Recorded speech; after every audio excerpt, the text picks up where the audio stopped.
మన పునర్జన్మ ఎవరి చేతిలో ఉందో తెలుసా? భగవంతుడికి పునర్జన్మ యందు అధికారము లేదు.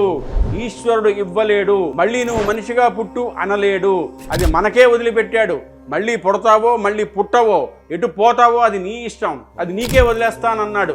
ఆఖరి ఊపిరిలో మనం ఏదైతే తలుచుకుంటామో ఆ విధంగానే మన పునర్జన్మ అనేది ఉంటుంది. ఆఖరున అది దేన్ని స్మరిస్తుందో దాన్ని బట్టి పునర్జన్మ ఉంటుంది.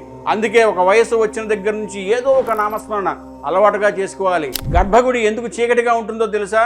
గర్భగుడిని హృదయంతో పోలుస్తారు. ప్రతి హృదయంలో కొలువై ఉన్న దేవుణ్ణి అజ్ఞానపు పొరలు తొలగించు చూడాలి అని ఉద్దేశం.